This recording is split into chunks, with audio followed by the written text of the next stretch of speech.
उपसभापति महोदय, मैं संविधान संशोधन विधेयक के पक्ष में बोलने के लिए खड़ा हुआ हूं। अभी माननीय सदस्य सिंघवी साहब कह रहे थे कि देर आए दुरुस्त आए, और मैं तो कहना चाहूंगा कि जल्दी आए दुरुस्त आए। और मैं सदन को बताना चाहूंगा कि 5 मई 2021 को सुप्रीम कोर्ट का यह निर्णय आया था और केवल 8 दिन के बाद 13 मई 2021 को हमने रिव्यू पिटीशन फाइल किया। यानी निर्णय के 8 दिन के भीतर हमने रिव्यू पिटीशन फाइल किया और 1 जुलाई को रिव्यू पिटीशन रद्द कर दिया। और रिव्यू पिटीशन रद्द करने के बाद आज 11 अगस्त को संविधान संशोधन विधेयक आ रहा है। उपसभापति महोदय, इससे ज्यादा जल्दी क्या हो सकती है? सदन का सत्र जब प्रारंभ हुआ है तो हम लोग संविधान संशोधन विधेयक लेकर आए हैं। और सभापति महोदय, सरकार की मंशा क्या थी, जिसको अंग्रेजी में कहते हैं लेजिस्लेटिव इंटेंट। और जैसे भी सिंघवी साहब ने खुद कहा, सिलेक्ट कमेटी की बैठक में, राज्यसभा में, लोकसभा में जब डिबेट हुई और यहां तक कि 102वीं संविधान संशोधन की वैलिडिटी पर जब सुप्रीम कोर्ट में चर्चा हुई तो अटॉर्नी जनरल ने क्या बयान दिया और रिव्यू पिटीशन जब फाइल किया तो हमने क्या कहा? हर जगह सरकार ने अपनी मंशा जाहिर कर दी थी कि हम चाहते हैं कि राज्यों का अधिकार यथावत बना रहेगा और यह संविधान संशोधन केवल और केवल सेंट्रल लिस्ट के मद्देनजर है, इसे राज्यों के अधिकार में कोई कटौती नहीं होगी। और सती महोदय, मैं सुप्रीम कोर्ट के 2 जजेस जिनका डिसेंट है, जो माइनॉरिटी जजमेंट जिनका है, मैं उनको कोट करना चाहूंगा। वो कह रहे हैं, mister justice,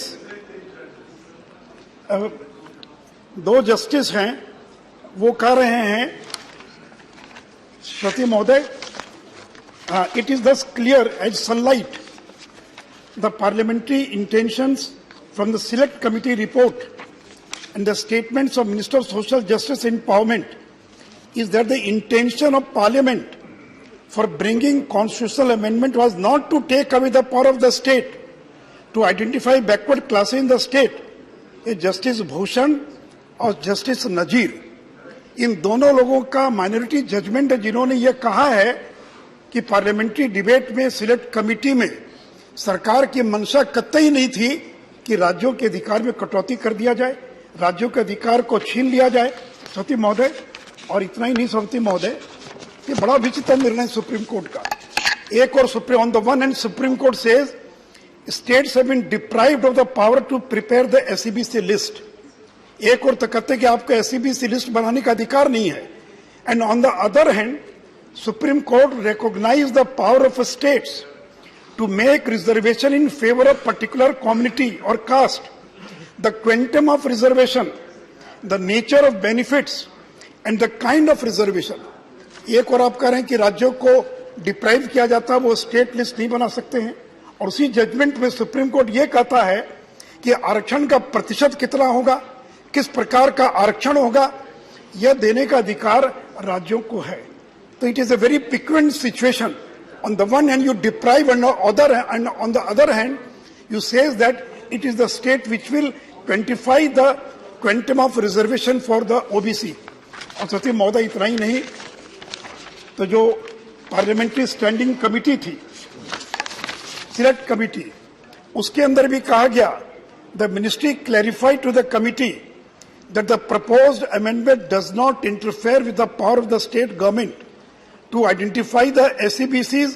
The existing power of the backward classes commission will continue to be there even after the passage of the constitution।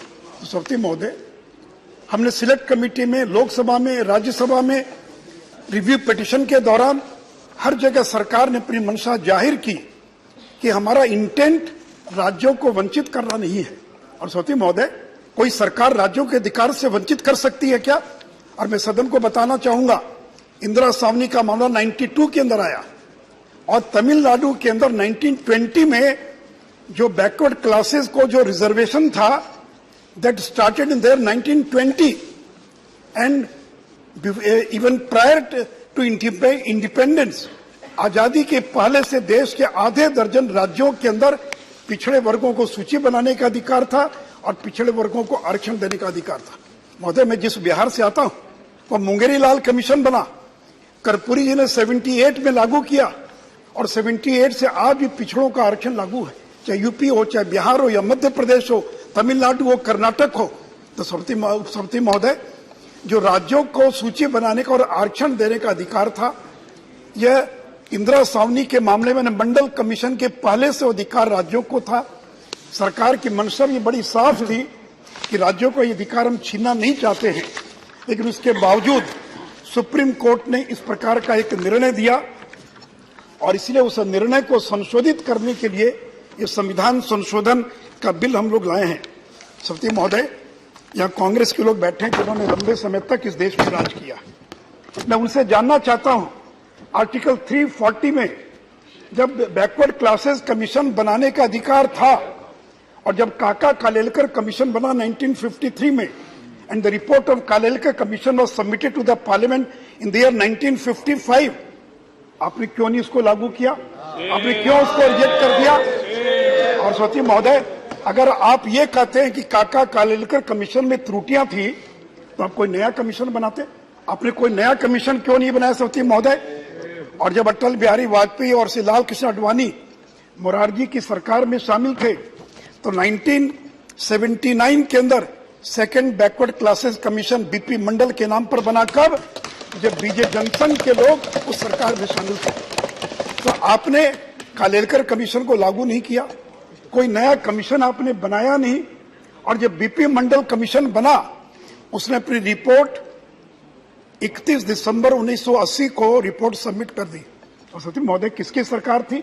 80 से लेकर 89 तक इंदिरा गांधी थे, राजीव गांधी थे और सारे लोग थे। मैं सदन से जानना चाहता हूं और कांग्रेस के लोगों से कि आपने काका कालेलकर को ठंडे बस्ते में डाल दिया, आपने बीपी मंडल की रिपोर्ट को 9 साल तक लागू नहीं किया, और जब बीपी सिंह की सरकार बनी जिसमें भारतीय जनता पार्टी शामिल थी, उस सरकार ने मंडल कमीशन की रिपोर्ट को इस देश के अंदर और लागू करने का काम किया। तो सभापति महोदय, अगर इस देश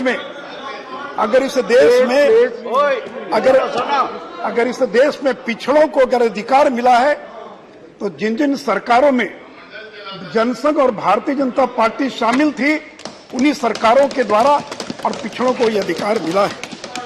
सभापति महोदय, मैं कांग्रेस के लोगों से यह भी जानना चाहता हूं कि शेड्यूल्ड ट्राइब कमीशन को संवैधानिक दर्जा किसने दिया? आपने क्यों नहीं दिया?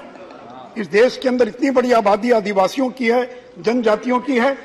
जब अटल बिहारी वाजपेयी की सरकार बनी, सती महोदय, जब अटल बिहारी वाजपेयी प्रधानमंत्री बने तो 2003 में पहली बार अनुसूचित जनजाति को और संवैधानिक दर्जा देने का काम किया, और पिछड़े वर्गों के आयोग को संवैधानिक दर्जा आपने क्यों नहीं दिया? सती महोदय, मिस्टर बीके हांडिक, ये हमारे पार्टी के मेंबर नहीं है, आपके पार्टी के मेंबर थे, और वह सती महोदय committee on welfare of other OBCs के अध्यक्ष थे।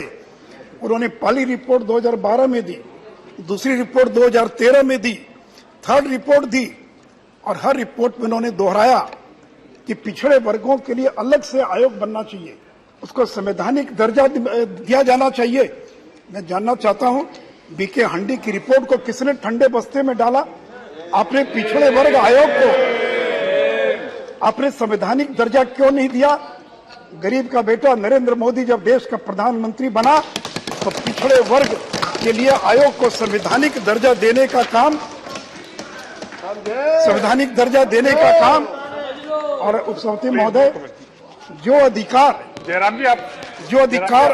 शेड्यूल्ड कास्ट कमीशन को है, जो अधिकार एसटी कमीशन को है, have all the powers of civil court to summon, enforce the attendance, production of documents, evidence on affidavit, यानी हमने पिछड़ा वर्ग आयोग को एससी आयोग और एसटी आयोग के समकक्ष उनको सारे अधिकार दिया और उनको हम लोगों ने संवैधानिक दर्जा देने का काम किया। और सती महोदय, ये कह रहे हैं कि देर आए दुरुस्त आए। सती महोदय, 91 में किसकी सरकार थी? नरसिंह राव प्रधानमंत्री थे। किसके थे प्रधानमंत्री? किस पार्टी के थे? कांग्रेस के नेता थे। और मैं सदन को बताना चाहूंगा कि नरसिंह राव ने 10% का आरक्षण इकोनॉमिकली वीकर सेक्शन के लिए देने का ऐलान किया था। 25 सितंबर 1991 को official memorandum 10% for other economically backward sections not covered under any other scheme of reservation, ये आपने देने का काम किया। लेकिन सभापति महोदय, मैं खड़गे साहब से जानना चाहता हूं, जब सुप्रीम कोर्ट ने मंडल के इंदिरा सामनी के मामले में जब ऊंची जाति के गरीब लोगों के 10% के आरक्षण को रद्द कर दिया, तो आपने क्यों नहीं संविधान संशोधन लाकर उनको आरक्षण देने का काम किया? अगर सुप्रीम कोर्ट ने रद्द कर दिया, और सभापति महोदय इसलिए रद्द कर दिया कि जहां एक और श्री नरेंद्र मोदी जी ने संविधान में संशोधन करके ईडब्ल्यूएस के लिए आरक्षण का प्रावधान किया, आपने एक ऑफिशियल मेमोरेंडम 4 लाइन की एक चिट्ठी निकालकर एक खाना पूर्ति करने के लिए आपने ऊंची जाति के गरीब लोगों को इकोनॉमिक वीकर सेक्शन के लिए आरक्षण देने का ऐलान कर दिया और स्ट्रक डाउन हो गया, और 93 में स्ट्रक डाउन हुआ। और 93 के बाद आज कितने साल हो गए सभापति महोदय, आज तक आपने इकोनॉमिकली वीकर सेक्शन के लिए आपने एडिशनल रिजर्वेशन देने का आपने क्यों नहीं प्रावधान किया सभापति महोदय? और सभापति महोदय, यह नरेंद्र मोदी की सरकार है जिन्होंने 103वां संविधान संशोधन 2019 में किया, और आर्टिकल 15 में और 16 में एक नया सब सेक्शन 6 जोड़ा गया, और जिसमें इस बात का प्रावधान किया गया, nothing in this article shall prevent the state from making any special provision for the advancement of any economically weaker sections of citizens other than classes फलाना फलाना। और एक और किया, in admission to educational institutions, और संविधान के धारा 16 में एक नई धारा 6 जोड़ा गया। सभापति महोदय, कांग्रेस के समान नरेंद्र मोदी जी ने कोई एक ऑफिशियल मेमोरेंडम निकालकर एग्जीक्यूटिव ऑर्डर से आरक्षण लागू नहीं किया, बल्कि हमने संविधान में संशोधन करके जिसको आपने भी समर्थन किया, और हमने इसको आरक्षण लागू किया। लेकिन सभापति महोदय, चूंकि हमको मालूम है कि 50% की सीमा है, और इसलिए हम लोगों ने ये 16(4) में इसको लागू नहीं किया, 16(4) में नहीं, बल्कि संविधान में एक नई धारा जोड़कर, और हम लोगों ने इकोनॉमिकली वीकर सेक्शन के लिए 10% का अतिरिक्त आरक्षण दिया। और मुझे पूरा विश्वास है कि कल सुप्रीम कोर्ट के अंदर सरकार की जीत होगी, जब भी मामला सुप्रीम कोर्ट के अंदर आएगा, और ऊंची जाति के गरीब लोगों को आरक्षण देने का काम जो नरेंद्र मोदी की सरकार ने किया है, उसका लाभ इस देश को लोगों को मिलेगा। सभापति महोदय, ये बार बार कहते हैं कि देर आए दुरुस्त आए। सभापति महोदय, SC/ST prevention of atrocities act 1989, अनुसूचित जाति जनजाति अत्याचार निवारण अधिनियम 1989, सुप्रीम कोर्ट ने उसके कुछ धाराओं को शिथिल कर दिया, डाइल्यूट कर दिया। ये नरेंद्र मोदी की सरकार है जिन्होंने फिर से बिल लाकर उस पावर को रिस्टोर किया और कहा कि हमारे दलित और आदिवासी भाइयों के साथ किसी प्रकार का अत्याचार हम बर्दाश्त नहीं करेंगे। और इतना ही नहीं सभापति महोदय, जो SC/ST एक्ट को जो रिस्टोर किया, उसमें और 11 नई धाराएं जोड़ दी गई। टॉन्सरिंग ऑफ हेड, मुस्टैच, अगर कोई किसी का बाल मुड़ाकर, मोछ मुड़ाकर उसको घुमाता बाजार में, उस पर भी SC/ST एक्ट लागू होगा। अगर कोई जूते की माला पहनाकर घुमाता है, SC/ST एक्ट लागू होगा। अगर मृत जानवर को ढोने के लिए बाध्य किया जाता है या उसको गाड़ने के लिए बाध्य किया जाता है, ये उस पर भी लागू होगा। अगर कोई नॉमिनेशन में बाधा पैदा करता है, सभापति महोदय, मैं केवल आपकी जानकारी के लिए राजीव गांधी जी के समय में दोनों सदनों से पारित हुआ, लेकिन SC/ST एक्ट को लागू करने का काम उस सरकार ने किया जो VP सिंह की सरकार थी, जिसमें जनसंघ के लोग शामिल थे। आप इतिहास को उठाकर देख लीजिए। Though it was passed during Rajiv Gandhi regime, but it was implemented when VP Singh became, जब वो प्रधानमंत्री बने तब वो क्रियान्वित किया गया। सभापति महोदय, ये नरेंद्र मोदी की सरकार है। सभापति महोदय, SC/ST में सुप्रीम कोर्ट का एक आदेश आया कि प्रमोशन इन रिजर्वेशन में क्रीमी लेयर जो है ये लागू होना चाहिए। नरेंद्र मोदी जी की सरकार ने सुप्रीम कोर्ट में कहा कि हम इसके लिए तैयार नहीं हैं। ओबीसी में क्रीमी लेयर लागू होगा, लेकिन एससी और एसटी में हम क्रीमी लेयर लागू करने के पक्ष में नहीं है। और हमने कहा कि इसको 7 मेंबर की बेंच के अंदर इसको रेफर किया जाए। सौती महोदय, कल भूपेन्द्र जी बता रहे थे लोकसभा में, सेंट्रल स्कूल में, नवोदय विद्यालय में, मिलिट्री स्कूल में, नवोदय विद्यालय किसने खोला? राजीव गांधी जी ने खोला। लेकिन आपने ओबीसी का आरक्षण क्यों नहीं दिया? यह नरेंद्र मोदी की सरकार है जिन्होंने सेंट्रल स्कूल्स में, नवोदय विद्यालय में, मिलिट्री स्कूल में 27% की ओबीसी का आरक्षण दिया। और आज 4 लाख से ज्यादा बच्चे प्रति वर्ष उसका लाभ उठा रहे हैं। समिति महोदय, असिस्टेंट प्रोफेसर और प्रोफेसर की नियुक्ति में इलाहाबाद हाईकोर्ट का फैसला आया कि हर डिपार्टमेंट को यूनिट मानना पड़ेगा, लेकिन नरेंद्र मोदी की सरकार ने कहा कि नहीं, हर डिपार्टमेंट को हम यूनिट नहीं मानेंगे, पूरा विश्वविद्यालय की यूनिट होगा। और ये नरेंद्र मोदी की सरकार है जिन्होंने प्रोफेसर और असिस्टेंट प्रोफेसर की नियुक्ति में और पिछड़ों के आरक्षण को और लागू करने का काम किया। उपसभापति महोदय, संसद के सेंट्रल हॉल में अंबेडकर का चित्र किसने लगाने का काम किया? आपने क्यों नहीं लगाया? सत्य महोदय, जब वीपी सिंह प्रधानमंत्री थे 12 अप्रैल 1990 को, और संसद के सेंट्रल हॉल में अंबेडकर का चित्र लगाने का काम हुआ, और अंबेडकर को भारत रत्न कब मिला? सत्य महोदय, आपने भारत रत्न नहीं दिया। इतने साल तक सरकार में थे। उनके मरने के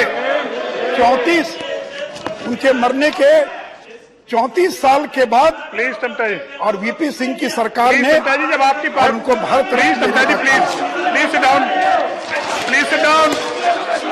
सिट डाउन और यू कंटिन्यू और समिति महोदय, प्लीज माननीय मंत्री जी आप बैठिए प्लीज। महोदय, माननीय मंत्री जी प्लीज आप बैठिए प्लीज। एस नागराज के सुशील जी जब एस नागराज के मामले में प्लीज सिट डाउन, सुप्रीम जी आप कोर्ट बैठिए ने प्लीज, आप बैठिए। और एससी एसटी के प्रमोशन पर, जब एससी और एसटी के प्रमोशन पर प्रश्नवाचक चिन्ह लगा दिया सती महोदय, तो अटल बिहारी वाजपेयी की सरकार थी जिन्होंने 85th अमेंडमेंट करके इन matter of promotion with कंसिक्वेंशियल seniority, ये अटल बिहारी वाजपेयी की सरकार ने और संविधान में संशोधन करके रिजर्वेशन इन प्रमोशन में देने का काम किया। सौती इतना ही नहीं, ये अटल बिहारी वाजपेयी की सरकार थी। 81st अमेंडमेंट 2000 माने खड़के जी जो अनफिल्ड वैकेंसीज थी, हर साल की जो वैकेंसी, प्लीज सौती महोदय, प्लीज आप कंप्लीट, मैं आपको मौका दूंगा, प्लीज एलोपी प्लीज, अभी आप इसके बाद मैं मौका दूंगा, प्लीज आप चलिए। अरे एक मिनट, अरे बाद में बोलिएगा ना। सुशील जी एक मिनट, अरे बोलिए प्लीज।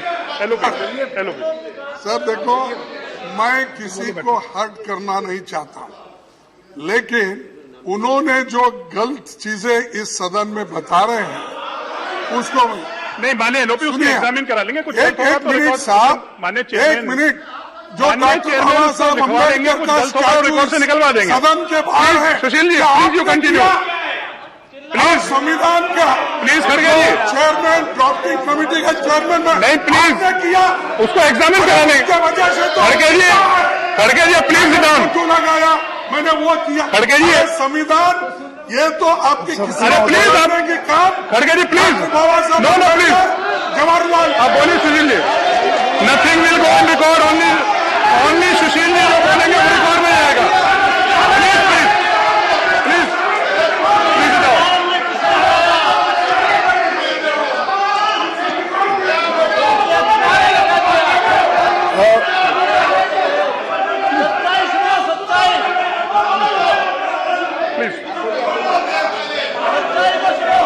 केवल जो सुशील जी बोल रहे हैं रिकॉर्ड में जाएगा। Please Sushil ji you continue, अरे बैठ गए, प्लीज यू कंटिन्यू। उपसभापति महोदय, नीट में, प्लीज एलओपी, उपसभापति महोदय, नीट में जो ऑल इंडिया कोटा था, करा लेंगे उसको। सती महोदय, यूजी और पीजी मेडिकल एडमिशन में जो कोटा था, ऑल इंडिया कोटा 15% का, उसमें ओबीसी और वो ओबीसी के लिए और ईडब्ल्यूएस के लिए आरक्षण देने का काम किसने किया? नरेंद्र मोदी ने तो सौती महोदय प्लीज समता जी प्लीज, सौती महोदय समता जी प्लीज बैठिए आप, रोहित नहीं प्लीज बैठिए आप, महोदय आपके पार्टी का टाइम आप कंटिन्यू करिए प्लीज, सभापति आप बैठिए महोदय समता जी प्लीज, ओबीसी के अरे बैठो ना यार, Samta ji please sit down, please sit down. आपकी पार्टी को, आपका जो मौका आएगा आपकी तो पार्टी का बोलिएगा जब ना। टाइम आएगा आपके मेंबर बोलेंगे, आपका प्लीज जो मौका आप आएगा जवाब तो दे दीजिए, बोलिएगा। Please please sit down, please sit down, please sit down, nothing will go in record, only Sushil ji. उपसभापति महोदय रोहिणी, अरे माननीय मंत्री जी बार माननीय मंत्री जी आप माननीय मंत्री हैं, प्लीज। उपसभापति महोदय, ओबीसी के वर्गीकरण के लिए रोहिणी कमीशन का गठन किसने किया? नरेंद्र मोदी ने किया। और नरेंद्र मोदी जी ने जो नए मंत्री परिषद का गठन किया उसमें 27% से ज्यादा ओबीसी को आरक्षण देने का काम ये नरेंद्र मोदी की सरकार ने किया। और महोदय इतना ही नहीं, जो 81st अमेंडमेंट था, 81st अमेंडमेंट 2000 अटल बिहारी वाजपेयी की सरकार के समय में Anfield vacancies of a year, यानी जो अनफिल्ड वैकेंसीज हैं उसको कैरी ओवर करने का, और वो जो कैरी ओवर होगा वो 50% की सीमा से बाहर होगा। ये संविधान में संशोधन किसने किया? ये अटल बिहारी वाजपेयी की सरकार ने किया। सभापति महोदय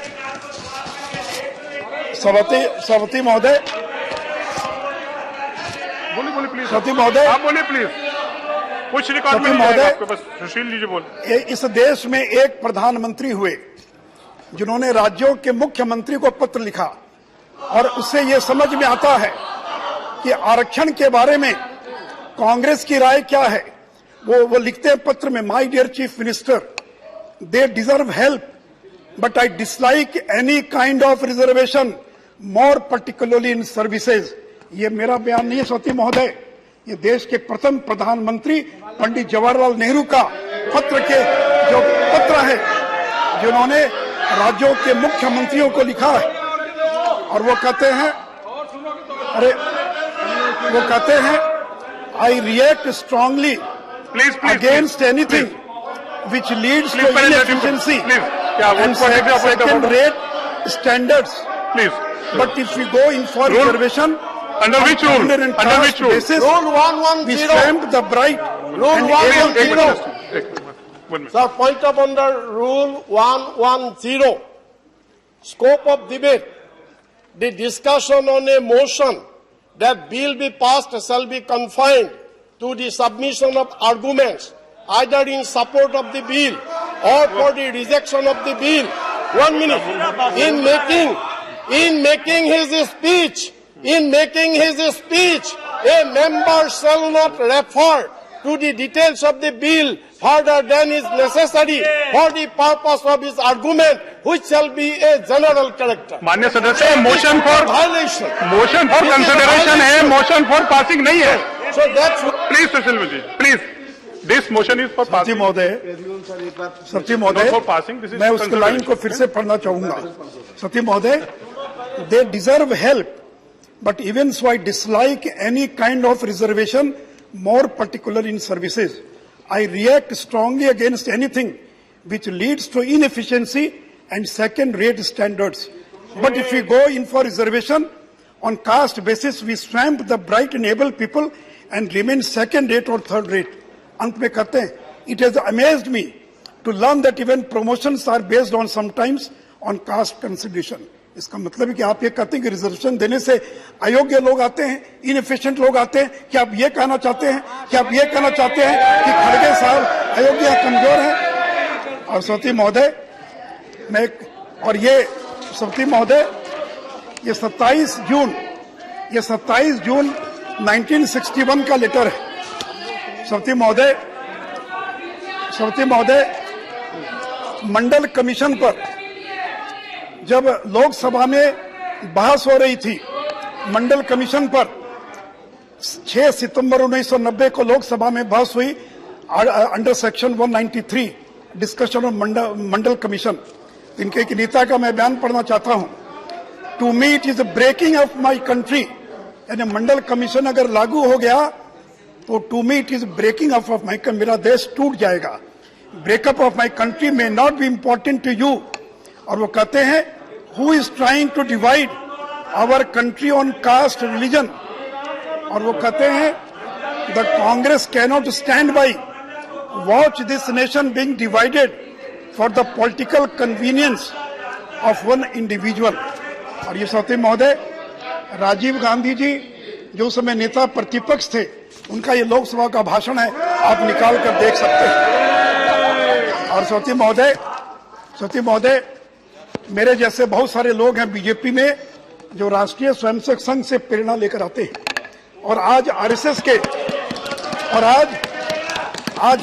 के जो जनरल सेक्रेटरी हैं दत्तात्रेय होसाबले, उनका बयान आया टाइम्स ऑफ इंडिया में और वो क्या कहते हैं, reservation should continue as long as there is inequality, यानी आरक्षण तब तक लागू रहेगा जब तक समाज के अंदर विषमता है। और दत्तात्रेय होसाबले जी ने कहा कि सामाजिक न्याय और सोशल हार्मनी ये राजनीतिक रणनीति का हिस्सा नहीं है, हमारे लिए कमिटमेंट का सवाल है। It is an article of faith. और दत्तात्रेय जी ने कहा history of India is not different from the history of Dalit. Without the history of Dalit आपकी बारी आई, Indian history is incomplete. Saute महोदय,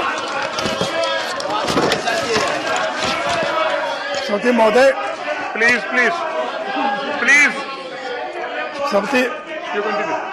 सौते महोदय, चेयर को एड्रेस करिए। ये वो लोग हैं सौते महोदय, ये वो लोग हैं जिन्होंने सीताराम केसरी को बेइज्जत करने का काम किया, क्योंकि वो लोग से आते थे। और सोनिया जी ने सीताराम केसरी को हटाकर अध्यक्ष बन गई, उनको 24 अकबर रोड बेइज्जत करके भागने के लिए बाध्य होना पड़ा। मेरे अध्यक्ष उपसभापति महोदय, एससी एसटी और ओबीसी के लिए, सती महोदय, एससी एसटी और ओबीसी के लिए कोई दूसरा नहीं करेगा, ये केवल नरेंद्र मोदी करेंगे। समाप्त कीजिए, नरेंद्र मोदी करेंगे। एक मिनट सती महोदय, ये वो नरेंद्र मोदी हैं प्लीज, जिनकी माँ बगल के घर में बर्तन मांजने का काम करती थी। ये वो नरेंद्र मोदी हैं जिन्होंने अपने बचपन में चाय बेचने का काम किया। ये वो नरेंद्र मोदी हैं जो लैंप पोस्ट की रोशनी में जिन्होंने पढ़ाई की है। इसलिए आगे आने वाले दिनों में और अगला चुनाव भी हम जीतेंगे और 2024 में भी नरेंद्र मोदी देश के प्रधानमंत्री बनेंगे। और इसलिए एससी एसटी ओबीसी के लिए सबका साथ, सबका विकास, सबका विश्वास हम ही करेंगे और कोई दूसरा नहीं करेगा। Thank you Sushil ji, thank you.